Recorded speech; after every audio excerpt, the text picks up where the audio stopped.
Nem tinha percebido. Vi aqui. Mas, enfim, sejam todos bem-vindos. Alessandro, Ana Cláudia, Beatriz, Erivaldo, Gutierrez, Larissa, Mércia, Paulinha, Rafael, Vitórias. É uma alegria para mim sempre encontrá-los. E a gente vai, como sempre, né, ter mais uma noitezinha de processo penal.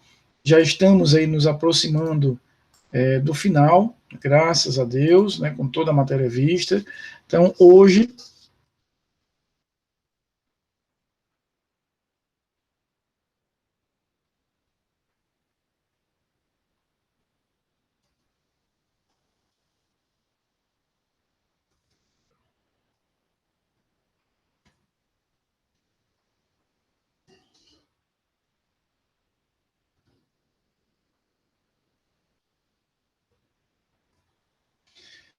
Lembrando aí da nossa prova, né, nossa AV3 será aí entre os dias 8 e 10 de dezembro, do mesmo jeito, no mesmo formato que nós já fizemos a nossa primeira prova e a nossa segunda prova. Então, no dia 8, nós temos a primeira chamada, dia 10, a segunda chamada, e com isso a gente conclui o semestre. A minha expectativa, como eu já falei para vocês, é de que a gente conclua aí a nossa disciplina na última semana de novembro. A gente vai conseguir concluir, inclusive fazendo a revisão na última semana de novembro, e aí na primeira semana de dezembro eu vou liberá-los para que vocês se preparem melhor. Eu sei que a vida de vocês está corrida, então a gente vou liberá-los aí nessa semana para que vocês possam se preparar melhor e usar a aula, o horário da aula, para estudar efetivamente para a prova no dia 8, tá bom? Então, dia 8 e dia 10 nós teremos aí a AV3, e no final desse mês, no final de novembro, nós estaremos aí concluindo, na última semana de novembro, será a conclusão do nosso conteúdo. Nós já falamos na aula retrasada sobre teoria geral do processo, nós falamos na aula passada sobre o recurso em sentido estrito e o agravo de execução, e na aula de hoje nós vamos falar em apelação. A apelação, ela é um recurso muito importante, porque ela é o recurso mais amplo que nós vamos ter no processo penal. Ela é um recurso que trabalha com questões tanto de fato quanto de direito. Nós vamos ter a apelação trabalhando com questões tanto de fato quanto de direito, ou seja, na apelação eu tenho como discutir no tribunal efetivamente o tiro foi da direita ou da esquerda, a lesão foi tal e não qual. Então eu ainda consigo trabalhar efetivamente com o fato em si. A análise da apelação é uma análise não apenas jurídica, no sentido de que eu vou trabalhar com o direito. Não. Eu vou ter a possibilidade de ainda discutir o alcance do fato especificamente. Então, o recurso apelatório, ele é um recurso muito interessante, porque ele é amplo, ele é extenso, e ele admite tanto discussões relativas ao fato, como discussões relativas ao direito. Diferente, por exemplo, dos recursos que nós vamos ver na próxima semana, na próxima terça-feira, que são os recursos em sentido estrito, o recurso especial e o recurso extraordinário, que são recursos mais fechados em relação a isso. Em regra,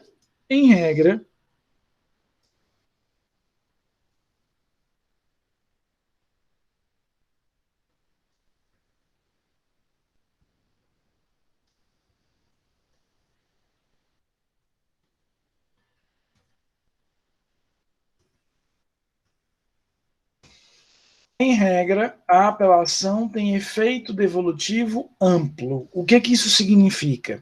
Isso significa que, quando eu apelo, eu irei devolver ao tribunal tudo, toda a matéria, absolutamente tudo. Então, no momento em que eu apelei daquela condenação que eu sofri no primeiro grau, mesmo que eu esteja discutindo apenas a pena em si, ou seja, eu estou discutindo só a dosimetria de pena, Inês, o tribunal tem a capacidade de analisar todo o processo. Então, eu estou impugnando, Vitor, só a pena. Estou dizendo que o juiz errou na pena. O juiz errou na pena, eu considero que aquela pena foi injusta, mas eu não estou discutindo no meu apelo, no meu recurso, a existência de um defeito na condenação, por exemplo. É como se eu dissesse, eu até aceito a condenação, mas eu não aceito a pena. Quando esse recurso chegar no tribunal, o tribunal tem a possibilidade de olhar tudo do processo. Se ele perceber, por exemplo, que aquela condenação é frágil, está baseada, Vitória, em elementos de fragilidade na prova, ele pode, de ofício, absolver. Ou o contrário, né? No apelo, na apelação, isso é extremamente comum. Mas quando eu digo comum, é comum de com força. Não é um comum médio, não. É comum pra caramba. Você ter uma apelação em que a defesa impugna apenas e tão somente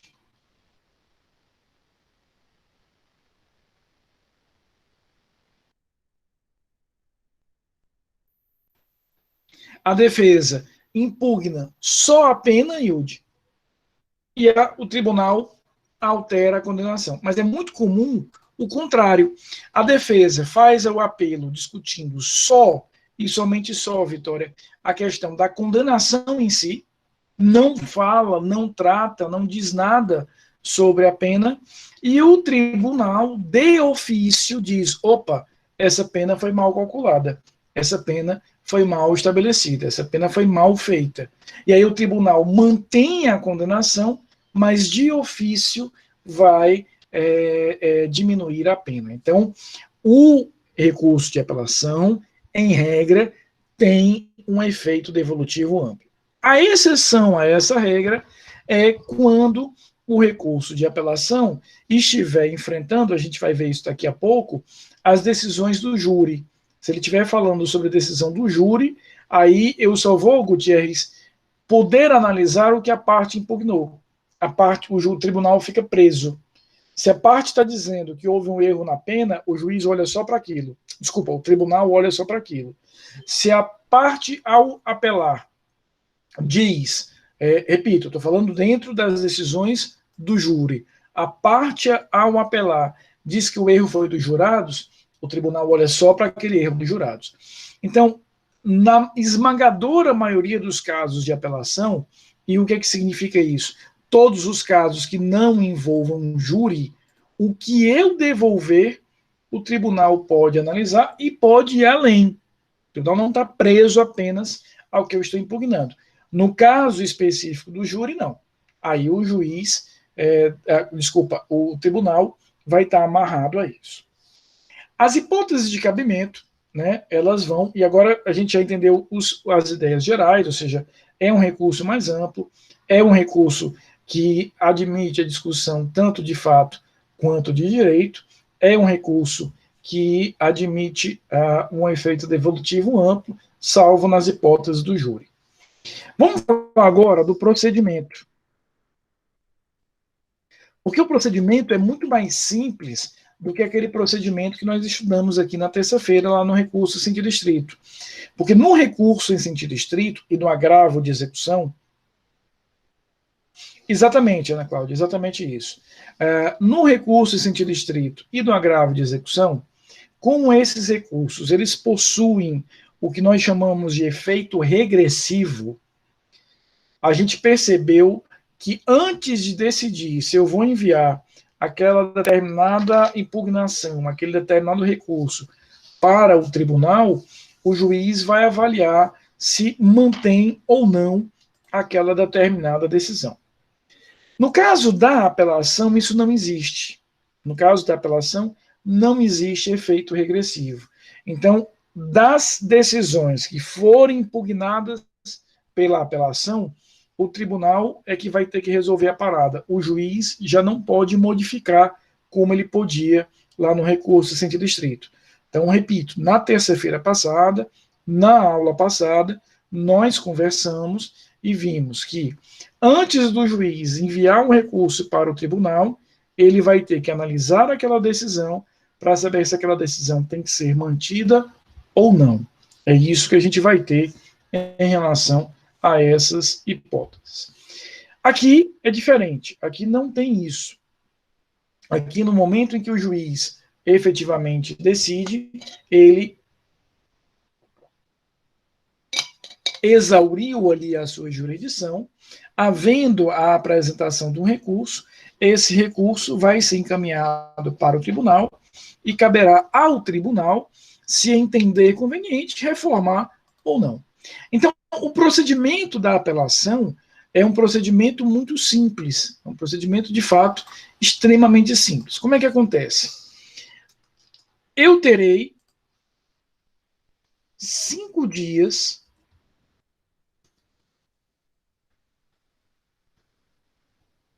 para apresentar a minha petição de interposição, que é uma petição simples, simplesmente dizendo, Vitórias, estou apelando, com base no artigo 416 ou com base no 593. Então, a petiçãozinha de interposição, que é apresentada no juiz, é muito simples. Estou só dizendo, juiz, eu vou apelar. Depois disso, ele terá 8 dias para apresentar as razões.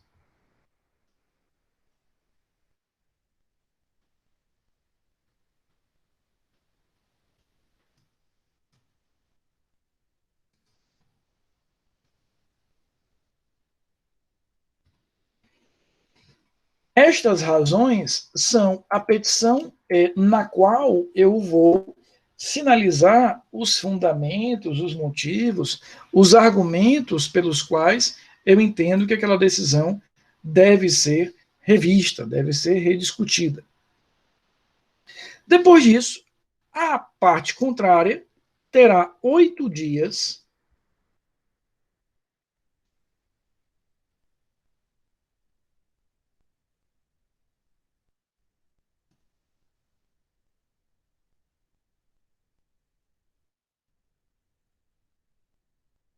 8 dias para apresentar as contrarrazões. E aí, de posse de tudo isso, o juiz pega toda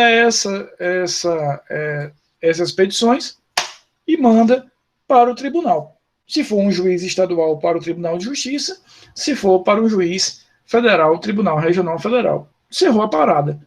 5 dias para apelar, aqui esses 5 dias contados da data em que eu tomei ciência da decisão. Depois eu tenho 8 dias para razoar, a outra parte 8 dias para contra-razoar. Fechou a história, pega aquilo ali tudo, joga para o tribunal. Na apelação, e o que eu vou falar para vocês agora só existe na apelação, há uma possibilidade, isso aqui, Paulo, é um plano B, que só vai acontecer se e somente se o apelante, seja ele a defesa ou a acusação, desejar. O artigo 600 do CPP... O professor, por gentileza, esses 5 dias, aí depois com os 8 dias, é 5 dias consecutivos, emenda?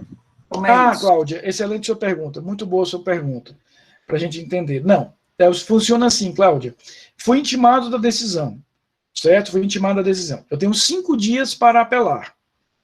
Protocolei a minha apelação no juiz, essa petição vai até o juiz, e o juiz vai exarar um despacho. Cláudia, intime-se o apelante para a apresentação das razões. Quando você for intimado deste despacho, é que começam a fluir o prazo de 8 dias. Depois ele faz a mesma coisa para as contrarrazões. É muito boa a sua pergunta, porque da forma que eu expliquei, ficou confuso, de fato, parecia que era automático. Não é. O juiz vai te intimar para cada uma dessas etapas. Eu que lhe agradeço na sua pergunta. Agora, o artigo 600, ele traz aqui o de um plano B. O apelante, conforme está indicado aqui no parágrafo 4º, ele pode dizer o seguinte: Se o apelante declarar na petição ou termo, ou seja, no momento em que ele está interpondo a apelação, que deseja arrazoar na superior instância, serão os autos remetidos ao tribunal ad quem, onde será aberta a vista às partes, observados os prazos legais, notificadas as partes pela publicação oficial. Tá?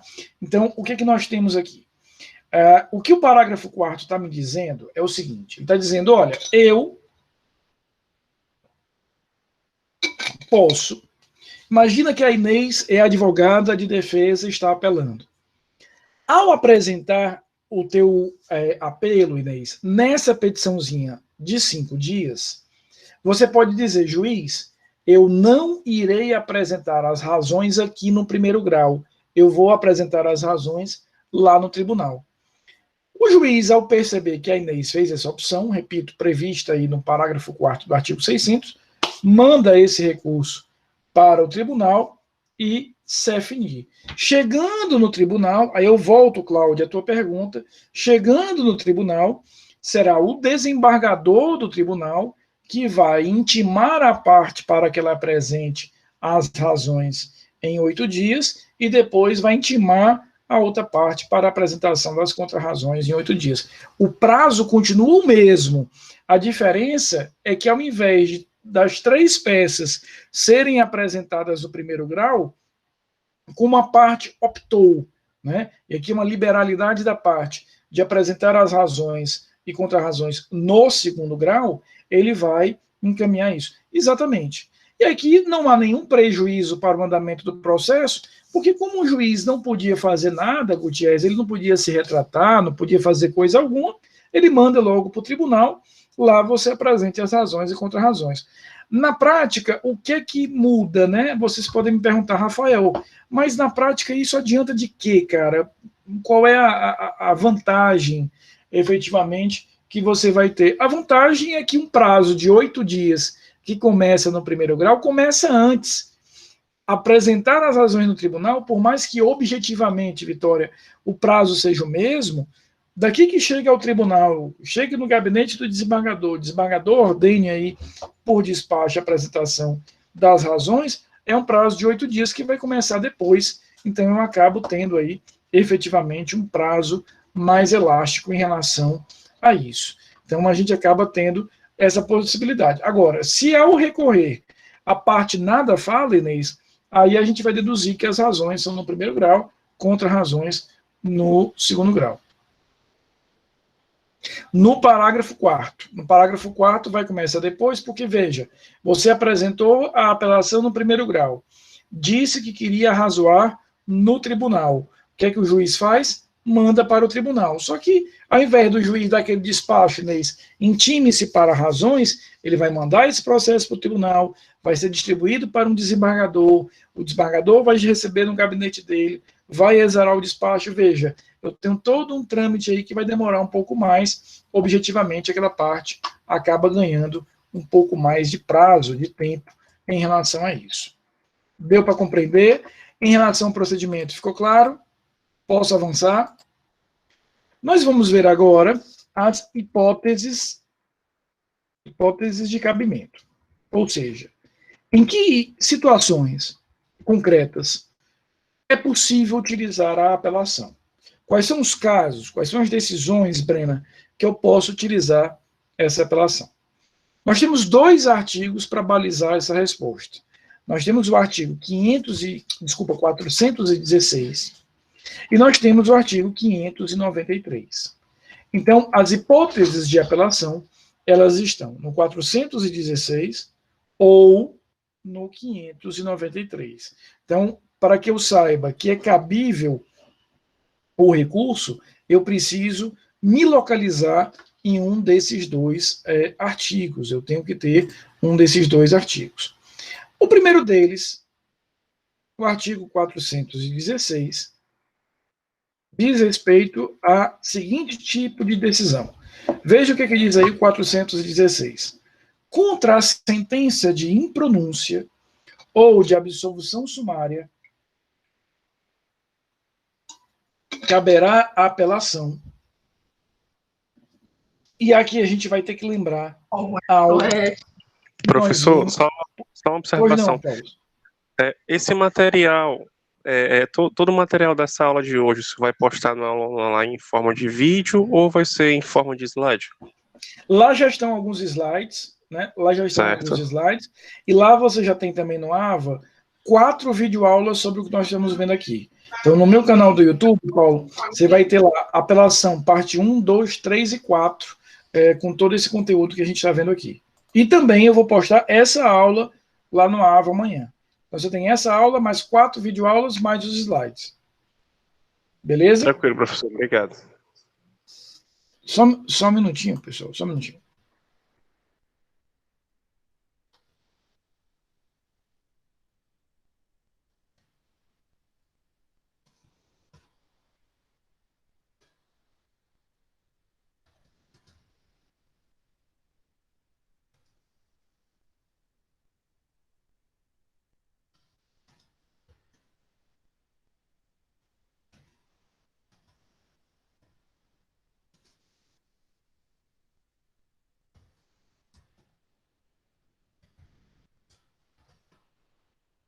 Então, aqui o que é que nós temos?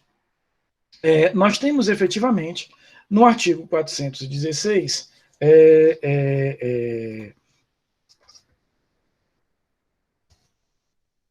falando aqui com as professoras do tutorial acadêmico, que elas vão passar aqui na nossa aula na próxima semana para dar uns avisos. Estou só ajeitando com elas aqui a data. Terça-feira, muito provavelmente elas vão entrar aqui rapidinho para nos avisar algumas coisas. Então, veja só. Nós estudamos isso juntos nesse semestre. Obviamente vocês não lembram mais porque fez parte da matéria da prova e a prova já passou, né, Brena? Então já não tem por que lembrar disso, né? Então já passou a prova, já deletei do HD. Mas eu expliquei para vocês aqui, eu tenho certeza disso. No final da primeira fase do júri, o juiz tem 4 possibilidades de decisão. Ele vai pronunciar o réu. A gente viu que isso está lá no artigo 581. Ele vai impronunciar, está aqui no 416. Ele vai absolver sumariamente, está aqui no 416.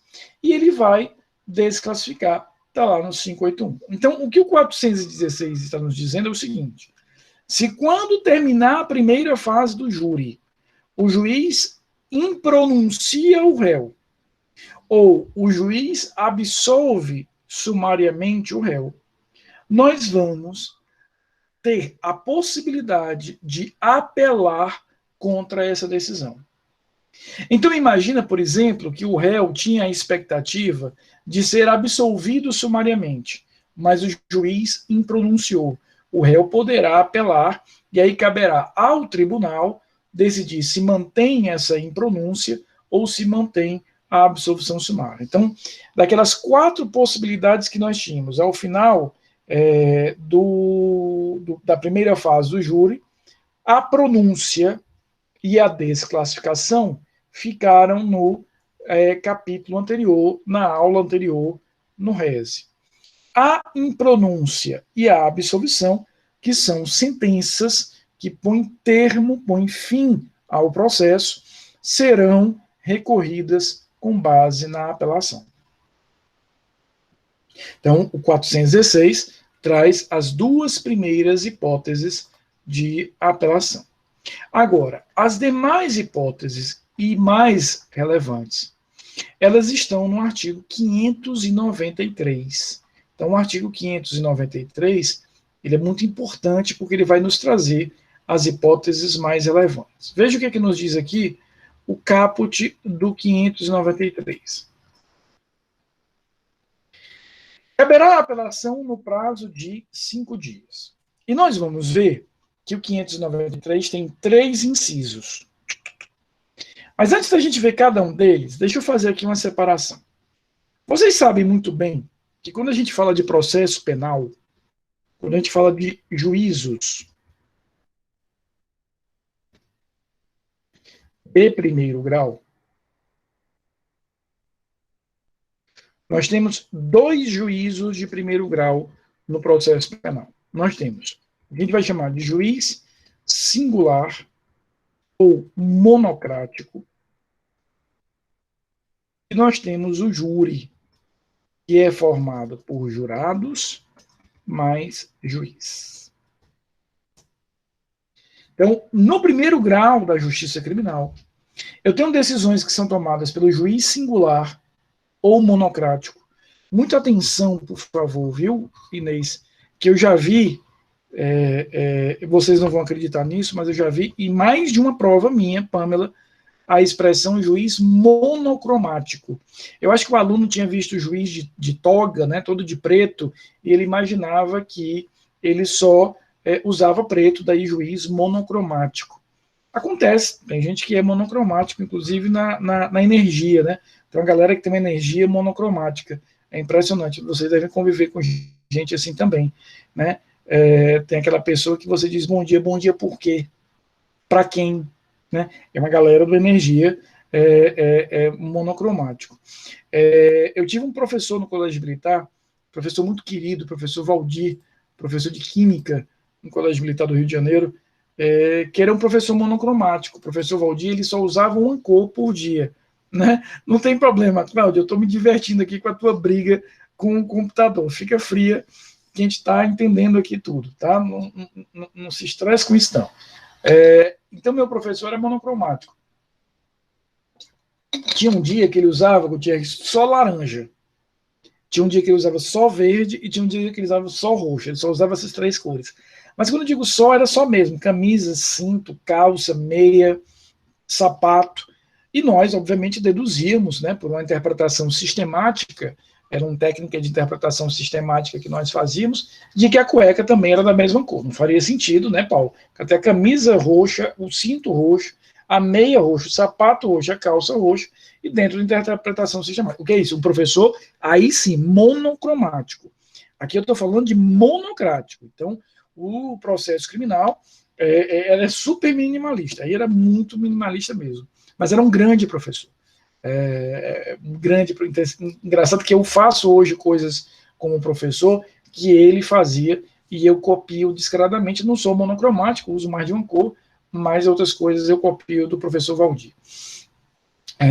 Não tenho ideia de onde ele esteja hoje, ele já era um senhor já de idade já um pouco avançada, quando 1000 anos atrás foi um professor lá atrás. Mas enfim, primeiro grau, portanto, ou é um juiz monocrático, um juiz singular, ou é o júri. O júri, nós sabemos bem, trata de crimes dolosos contra a vida. Por que essa separação ela é importante? Porque foi esse o critério que o legislador utilizou aqui. Os incisos primeiro e segundo do 593 trata de decisões tomadas pelo juiz singular. O inciso terceiro trata de decisões tomadas pelo júri. E aí, quanto ao júri, a gente vai precisar entender qual é a parte da decisão que está sendo atacada. Mas a gente chega já no inciso terceiro. Vamos ver primeiro os dois iniciais. Veja o que nos diz aqui o inciso primeiro.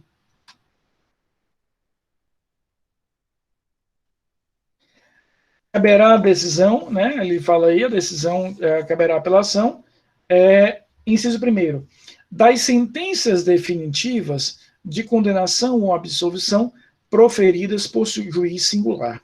Aqui a gente vai precisar atualizar um pouquinho isso, porque veja só, quando a gente escuta aqui definitiva, né, das sentenças definitivas, a gente tem uma tendência de associar, Gisele, definitivo com trânsito em julgado.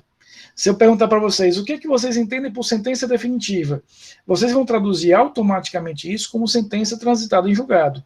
E claro que aqui não dá para a gente entender assim, né? Então, quando ele fala aqui em sentença definitiva, ele está nos dizendo que é a sentença que exauriu aquele grau de jurisdição, exauriu aquela determinada instância, exauriu aquela determinada apreciação no primeiro grau. Então, quando ele fala aqui em sentença definitiva, por óbvio, ele não está a se referir a uma decisão que transitou em julgado. Porque se ele está criando aqui uma hipótese de cabimento de apelação, não tem sentido dizer que transitou em julgado. Seria um contrassenso ele dizer cabe recurso da decisão que transitou em julgado. Ora, se cabe recurso, não transitou em julgado. Então, o definitivo aqui é exauriu aquela instância. A gente pode ler esse inciso primeiro, retirando esse definitiva, e não vai ter nenhum prejuízo semântico das sentenças definitivas de condenação ou absolvição, ou das sentenças de condenação ou absolvição, né, proferidas por juiz singular. Então, aquele réu que foi condenado por um furto, foi condenado por um estupro, foi absolvido por um roubo, foi absolvido por um crime contra a administração pública, tudo isso se encaixa no inciso primeiro. O inciso primeiro do 593 é, de longe, o inciso mais importante de cabimento, efetivamente, desse determinado recurso de apelação. Tá? Vamos ao inciso segundo. Eu primeiro preciso fazer um desabafo em relação ao inciso segundo. Esse inciso segundo, ele foi escrito no Código de Processo Penal em 1948. E o que acontece aqui? Como é que eu poderia dizer? O Fela, que escreveu esse inciso segundo, não está aqui. Está no meio de uma pandemia mundial, dando aula para um negócio de uma câmara, sem saber se tem alguém aí, ou se vocês botaram só e estão aí viajando na maionese. Eu tenho que explicar esse negócio para vocês. Então, o Fela escreve um post desse, né? E eu, no meio de uma pandemia, eu vou precisar te explicar, Paulo. Então, a gente vai combinar o seguinte. Eu vou explicar. Vocês praticamente não vão entender nada, que a minha explicação é muito ruim. Que o artigo é horrível, esse inciso é péssimo. Depois eu vou dar uns exemplos. Aí parte de vocês irá entender e parte não irá entender. A parte que não irá entender, Pedro, aí vai dar uma rezada para não cair na prova. Então eu vou explicar, a explicação é ruim, é o que tem para hoje, mas é ruim. Aí eu vou dar uns exemplos, aí uns vão dizer, entendi, entendeu nada. Entendi, tá ótimo, pode passar, tá ótimo. Aí tem uma galera que não vai entender nada do que eu estou falando e vai simplesmente começar a rezar para que isso. Exatamente, Vitória Rocha, logo isso aí. Tá? Por quê? Porque a redação do inciso segundo, ela é medonha. É ruim pra caramba, né? Professor, ela é esquisita pra burro, né? Sua aula, Hã? Eu quero só deixar bem claro que eu estou prestando muita atenção na sua aula, porque o senhor é o melhor professor. Obrigado, Paulinho. Você é suspeito, meu filho. Obrigado. Veja aí o que acontece. Olha o que diz o inciso segundo. Das decisões definitivas, ou com força de definitivas, proferidas por juiz singular, nos casos não previstos no capítulo anterior. Galera, já estava complicado a gente imaginar, Vitor, a ideia, Pedro, de sentença definitiva. Vamos trabalhar agora com uma decisão definitiva com força de definitiva. Então vamos lá. Vamos primeiro explicar, depois a gente vai para o exemplo, depois a gente vai para a reza, né? Explicação, exemplo, reza. Explicação. Se aquela decisão ela encerrou uma etapa do processo ou ela encerrou um procedimento incidental e o que ela decidiu, o que ela está dizendo, não será mais objeto de discussão nessa instância. Ou seja, ela resolveu formal e materialmente aquela questão. Para que eu discuta essa questão, eu preciso ir ao tribunal. Nesse caso, nós vamos chamar essa decisão de decisão definitiva. Então, a decisão definitiva é aquela que esgota a discussão sobre determinado ponto, sobre determinado processo, sobre determinado procedimento, incidental que seja, e o que ela está decidindo não se discute mais aqui no primeiro grau. Eu só vou ter condição de discutir isso no segundo grau. A decisão ela enfrenta aqui o mérito, Pedro. A decisão com força de definitiva, ela põe fim a uma etapa do processo, ela põe fim a um procedimento incidental, um procedimento que vai em apenso, um processo paralelo, mas o que ela decidiu ainda pode ser revisto, rediscutido, reapreciado nessa instância. Ela pôs fim, mas apenas do ponto de vista formal, não do ponto de vista material. Vocês entenderam? Não.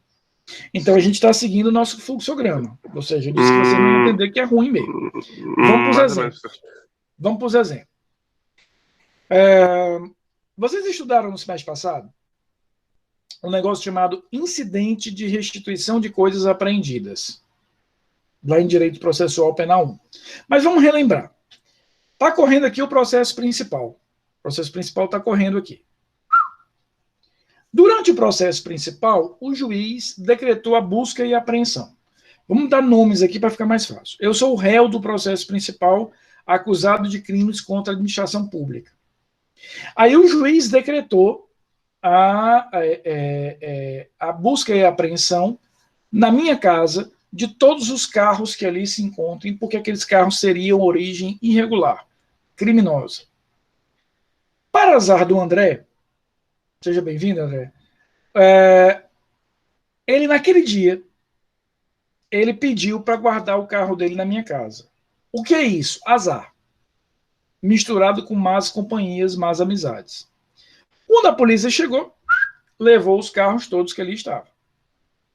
Então, processo penal está correndo aqui, processo principal, eu sou o réu, o juiz autorizou uma busca e apreensão, foi cumprida a busca e apreensão, levou todos os carros que ali existiam, inclusive o do André, que não tinha nada a ver com a história. O André tem a possibilidade de utilizar um incidente chamado restituição de coisas apreendidas. E aí o que ele vai fazer? Ele vai até o juiz e diz: juiz, eu quero meu carro de volta. Eu não sou réu desse processo, eu não tenho nada a ver com esse processo, meu carro estava lá por uma circunstância, está aqui a comprovação de propriedade. Então, tenho aqui o processo principal, em que eu, Rafael, sou o réu.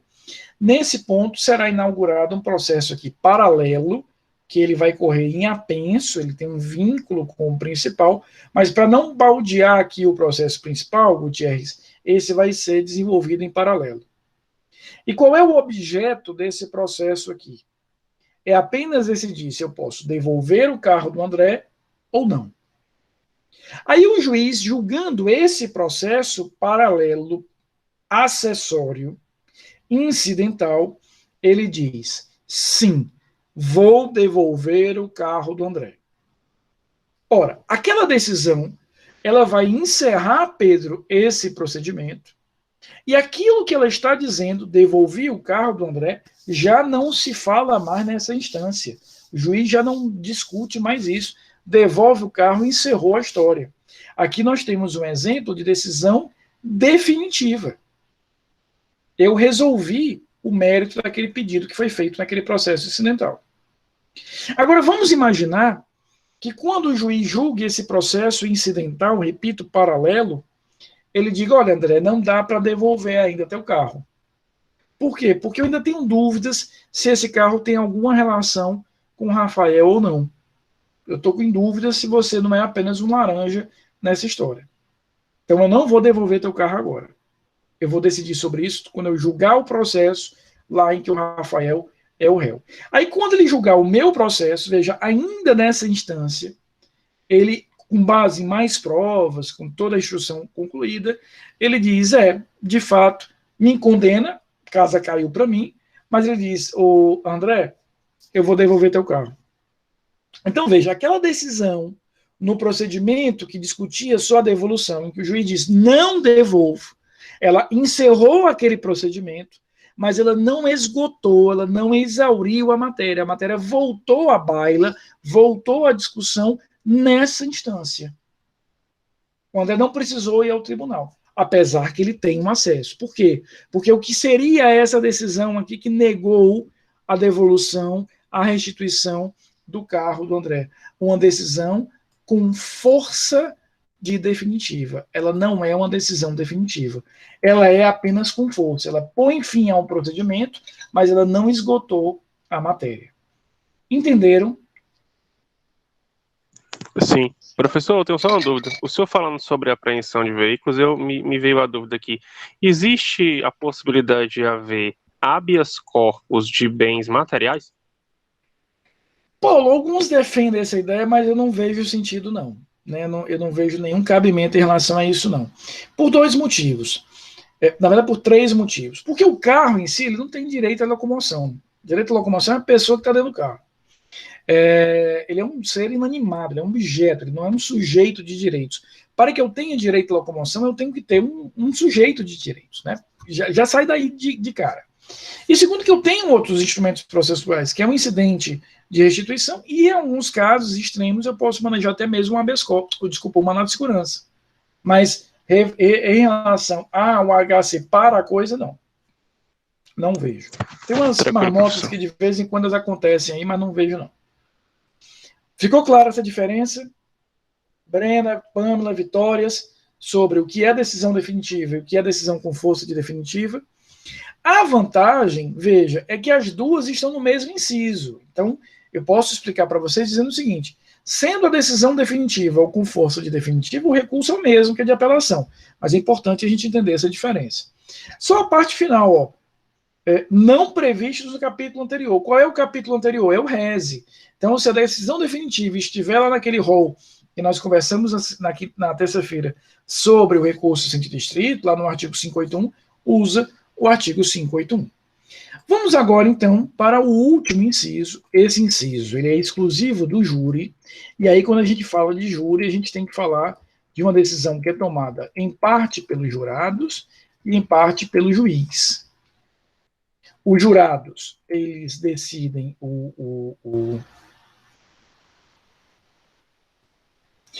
Aí eu vou ter que provar de alguma forma, Erisaldo, a origem desse recurso. Eu vou ter que provar, por exemplo, o saque daquele recurso numa conta bancária, ou eu vou ter que provar através de um recibo que eu teria recebido aquele dinheiro porque eu vendi um carro, ou porque eu tenho uma empresa em que o pagamento é feito em dinheiro. Eu tenho que buscar algum tipo de elemento concreto que demonstre cabalmente que aquele valor é meu e que tem uma origem lícita. Tá? Normalmente isso, extratos bancários que demonstrem o saque de valores correspondentes, recibos que demonstrem que eu recebi aquilo ali como pagamento de algum tipo de venda, né, e por aí vai. Portanto, quando a gente fala de júri, a gente tem que lembrar que a decisão do júri é uma decisão composta. Os jurados decidem uma parte e o juiz decide outra parte. Então, os jurados, eles decidem o veredito. Em outras palavras, eles decidem se ele condena ou absolve. O juiz, nós já vimos isso lá no nosso estudo de júri, ele elabora a sentença. E no caso de condenação, vai obrigar que ele faça a fixação da pena. Então, o jurado nos traz o veredito, o jurado condena ou absolve, e aí ele entrega, nós já estudamos isso, o pacote para o juiz, dizendo: olha, juiz, nós condenamos e nós reconhecemos aqui as qualificadoras X, Y e Z. O juiz pega aquilo e calcula a pena. Então, é muito importante, quando a gente fala de apelação de júri, ou no júri, ou contra decisões do júri, a gente ter em mente essa estrutura. Ou seja, quando a gente fala de decisão de júri, eu tenho uma parcela dessa decisão que foi tomada pelos jurados, uma parcela que foi tomada pelo juiz. Por que isso aqui é tão importante? Porque quando a gente vai para as hipóteses do inciso terceiro, veja o que ele nos diz aqui. Inciso terceiro. Das decisões do júri, quando? A linha A.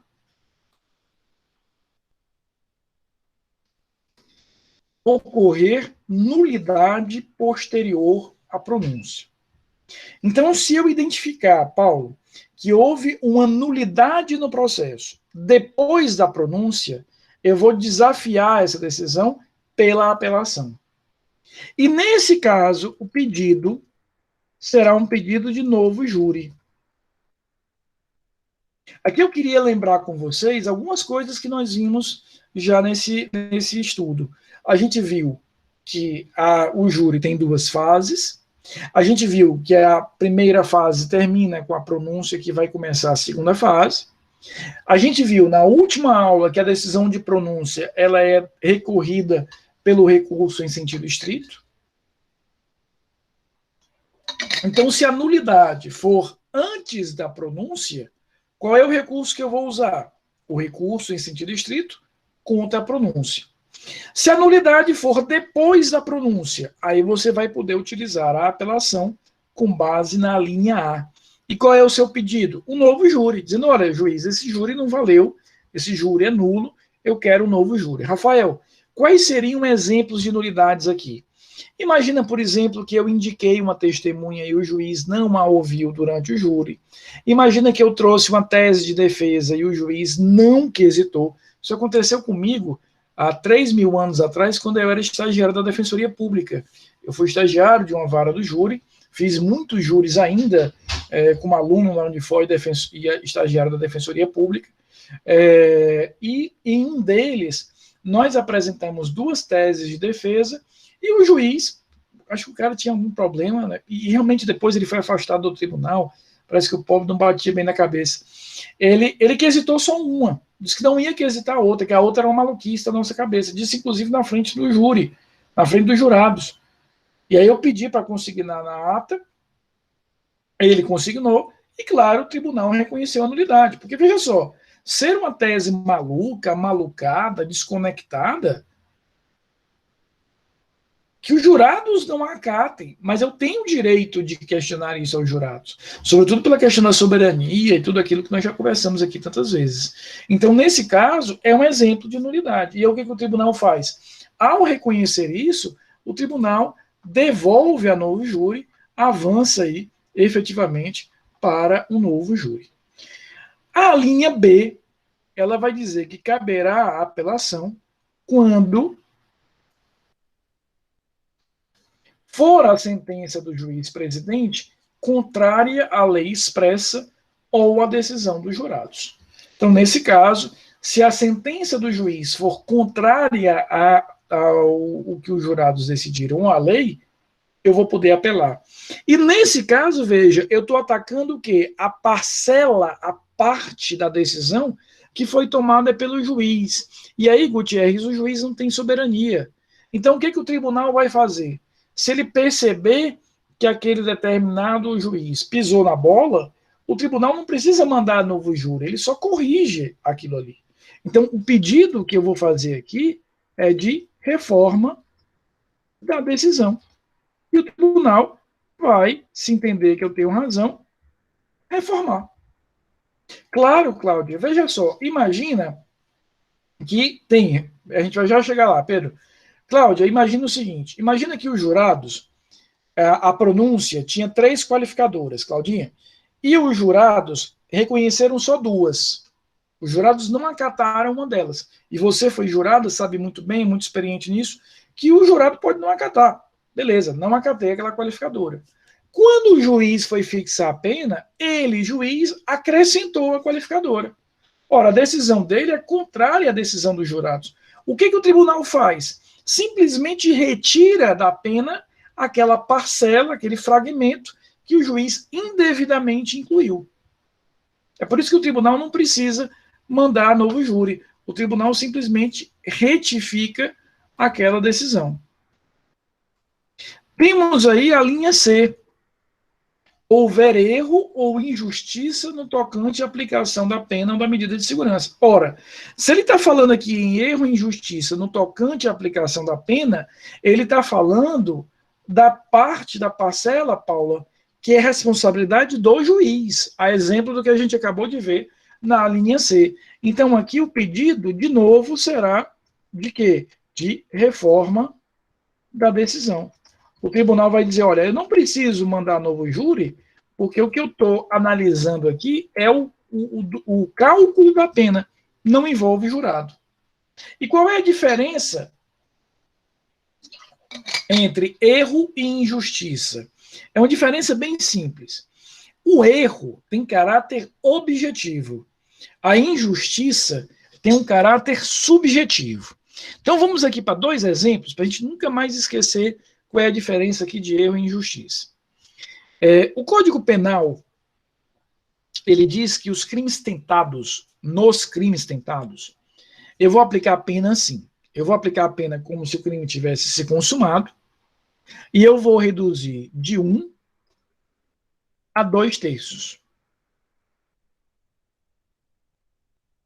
Então, o Código Penal manda, no caso dos crimes tentados, que eu calcule a pena todinha como se o crime tivesse se consumado, e depois eu vou reduzir de 1 a 2/3.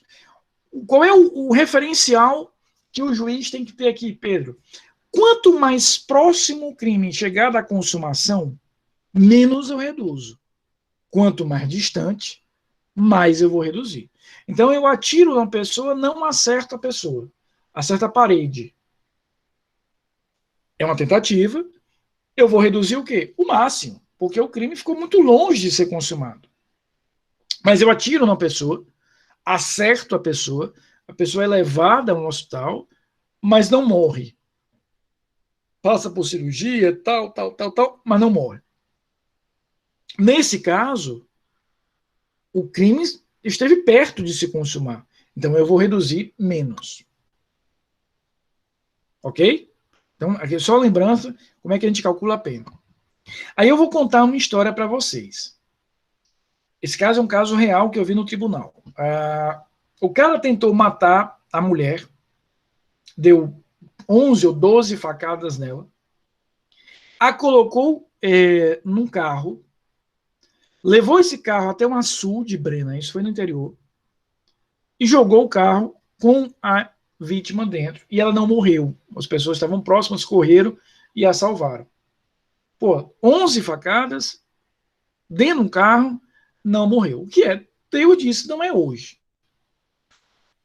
O cara foi condenado por tentativa de homicídio e o juiz calculou a pena assim. Ele calculou como se o crime tivesse se consumado, perfeito, e fixou uma pena, caso o crime tivesse se consumado, em 15 anos. Vocês reduziriam a pena em 1/3 ou em 2/3? Diante desse caso que eu contei para vocês. 1/3, professor. Sem dúvida nenhuma, Paulinho. 1/3. O crime só não se consumou porque Deus disse não é hoje. O juiz reduziu em 2/3, portanto, ele diminuiu em 10 anos e fixou a pena final em 5 anos em regime semiaberto. O que é isso? É um exemplo de erro ou de injustiça? De injustiça. Porque, veja, Vitória, ele estava dentro dos parâmetros que o Código Penal definiu. Ele não saiu dos parâmetros, mas ele foi injusto. Ele avaliou mal essa redução. Aqui eu estou diante de um caso de injustiça. O que o tribunal fez? Aumentou a pena para 10 anos. Agora vamos pegar o mesmo exemplo e vamos imaginar que o juiz tivesse reduzido 1/6. Aí, nesse caso, não seria apenas injustiça, seria um erro, porque eu tenho um referencial objetivo. A lei manda que eu reduza de 1/3 a 2/3 e o juiz reduziu aquém disso. Então, o erro é quando eu saio do referencial escrito na lei. A injustiça é quando eu estou dentro desses referenciais, mas eu avalio mal os referenciais, o intervalo que a lei me dá. De qualquer maneira, tanto no erro quanto na injustiça, cabe a apelação e o tribunal poderá, percebendo isso, alterar a pena. Não precisa mandar novo júri, ele vai alterar a pena. Agora, existe a possibilidade, e é a última possibilidade que nós vamos ver. Aqui eu cheguei na dúvida do Pedro. Veja, Pedro, eu posso contestar a decisão dos jurados. Veja aí o que nos diz a linha D. For a decisão dos jurados manifestamente contrária à prova dos autos. Aqui a gente vai precisar entender o seguinte: o tribunal só dará provimento a essa apelação, e o meu pedido aqui não pode ser outro senão um novo júri, se ele perceber que os jurados erraram feio, erraram rude. Sabe aquela história do Porta dos Fundos? Errou feio, errou rude. É isso que a gente tem aqui no jurado. Tá? Aquele tempo que a gente ainda via o Porta dos Fundos, aquele tempo que a gente ainda ria no Brasil. Né? Hoje a gente não consegue mais rir nesse país. Veja só. Doutor. Deixa eu só concluir essa ideia, Cláudia, aí você pergunta. Deixa eu só fechar aqui esse raciocínio. O jurado, ele é soberano. Ele decide do jeito que ele quiser. Ele não vai precisar fundamentar, ele não vai precisar vincular na prova. Mas o código aqui cria uma válvula de escape para tentar coibir, pelo menos uma vez que seja, erros graves. Então, se a prova dos autos apontava preponderantemente, majoritariamente, fortemente para a direita e os jurados decidiram para a esquerda, ou vice-versa, a parte que perdeu pode apelar, e o tribunal, entendendo que há um divórcio gravíssimo entre o que dizia a prova e a decisão dos jurados, ele anula esse julgamento e manda a novo júri. Apenas o seguinte: nesse caso, vejam o que nos diz o parágrafo 3º desse mesmo artigo 593. Se a apelação se fundar no inciso 3º, a linha D, essa que a gente está estudando agora, o tribunal há de quem? No caso, o Tribunal de Justiça ou o TRF.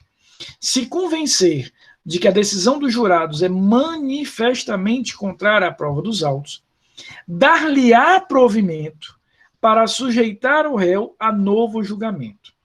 Não se admite, porém, pelo mesmo motivo, segunda apelação. Então, o que ele está me dizendo é o seguinte: se os jurados errarem feio, decisão dos jurados manifestamente contrária à prova dos autos. O tribunal vai dar provimento, né? Vocês estão me ouvindo? Estão me vendo bem? A Inês está perguntando aqui se está travando. Tá legal? Estamos sim, professor. Dá um lagzinho, mas dá para ver o vídeo direitinho, professor. Tá bom. Deve ser a plataforma mesmo, que hoje nós fizemos uma reunião de professores à tarde, estava com o mesmo delay. Não é a minha internet, não. Aqui deve ser a própria plataforma. Veja só. O tribunal, ao perceber que a prova apontava preponderantemente numa direção e os jurados decidiram na outra, ele anula esse julgamento e manda o réu a novo julgamento. Agora, nesse novo julgamento, não vou poder mais utilizar a linha D. Porque senão eu praticamente acabaria com a soberania dos vereditos, Yudi. Porque o que é soberania? Jurado, decida do jeito que você quiser. Ele criou aqui um mecanismo apenas para evitar que um erro muito grosseiro dos jurados permaneça. Mas se os jurados erraram de forma muito grosseira, eu recorri, o tribunal mandou a novo júri e eles continuam errando de forma muito grosseira, claro que serão outros jurados, né? Os jurados que atuaram no primeiro julgamento estão impedidos de atuar no segundo. Mas se esses outros jurados decidirem da mesma forma, aí eu já não posso usar mais a linha D. A linha D, portanto, é usada uma única vez. As outras eu até posso usar mais de uma vez, mas a D eu só uso uma única vez. Aqui foi uma forma que o processo utilizou para tentar equilibrar o direito ao duplo grau de jurisdição e a soberania dos vereditos, ou seja, ele deixa que haja um recurso, mas esse recurso só vai fazer com que eu me encontre com os jurados e aí eu tenha um novo julgamento. Mas nesse novo julgamento eu já não posso mais utilizar-me desse recurso. Repito, é um recurso que eu só tenho um cartucho para usar, não tenho como usar de novo. Tá? Eu vou só fazer a chamada de vocês aqui muito rapidamente e aí eu escuto as dúvidas de vocês, inclusive aquela da Cláudia. Aguarda só um minutinho, Cláudia, que você já pergunta, vou só fazer aqui a chamada.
Antes que eu me esqueça, mestre, eu desejo dar toda sorte para minha amiga Domingo. Estou torcendo por ela, que vai tudo bem, viu? Deus, Tá ótimo, muito que dê obrigada. tudo certo lá. Estou tão torcida. Quais são as dúvidas? Cláudia tinha uma, quem mais? Sim. Deixa a Cláudia falar comigo. Sim, doutor, só corroborando aí com a sua explicação, participei. Em 2 casos de 2 júris que a acusação recorreu, porque as provas, no caso, foi a decisão, o réu era confesso e o crime foi bárbaro. Então, por conta disso, o promotor, por duas vezes, o promotor recorreu. Só isso, só dando um exemplo. Agora, nesse caso, se ele recorreu 2 vezes, provavelmente uma só foi com a... Não, desculpe, foi 2 casos, 2 júris 2 casos, perfeito. Desculpa, certo. eu entendi errado. Perfeito. Diga, Paulinho. Não, professor, é o Pedro. É o seguinte... Ô, Pedro, desculpa. Eu só vi aqui, não, piscando aqui, não sabia. Eu só vi que era num P, agora eu não vi quem era, não. Desculpa, Pedro. Professor, não, que isso. Uma dúvida aqui. O júri errou grosseiramente, como o senhor falou, cabe o recurso da linha D, certo? Pronto, foi pro recurso, novo júri, tá, errou do mesmo jeito. Não tem outro recurso, ele vai ser sentenciado até Eu até posso recorrer, Pedro, com base na linha A, B e C, ou seja, se eu entender que houve uma nulidade formal, se o juiz errou na pena. Agora, em relação à decisão dos jurados, aí não há mais o que fazer, porque aí vai valer plenamente a ideia da soberania. Ou seja, a soberania aí passa a ter força total. Da mesma coisa, a tua pergunta é muito oportuna para a gente fechar uma ideia aqui, para que isso fique claro. O tribunal só vai anular aquela decisão e mandar novo júri se ele perceber que o erro é grosseiro. Se ele olhar para a prova e perceber que tinha prova para um lado, prova para o outro lado, e os jurados optaram por um dos lados, zero problema. Também é um exercício da soberania. Entendi, professor. Obrigado. Entendeu? Eu que agradeço pela sua pergunta, Pedro. Queridos, mais alguma pergunta? Mais alguma dúvida? Semana que vem a gente já vai começar a chegar pertinho do final do semestre. A gente vai ver na semana que vem, na terça-feira, recurso especial extraordinário. Na quinta-feira a gente vai começar a ver habeas corpus. E na outra semana a gente já conclui. De hoje a 2 semanas a gente vai estar concluindo o nosso semestre, se Deus quiser. Tá bom? E aí eu vou liberá-los depois. A gente vai conversar um pouco mais à frente, mas primeira semana de dezembro eu vou liberá-los para que vocês possam estudar melhor para a prova, já que a nossa prova é somente dia 8 de dezembro. Fiquem bem, fiquem em paz, um bom final de semana a todos vocês, com muita saúde, muita paz, e a gente se encontra na terça-feira, se Deus quiser. Bom fim de semana, Rafael. Tudo de bom. Boa eleição a todos. Boa noite, Obrigado. Juízo nos votos. Boa noite.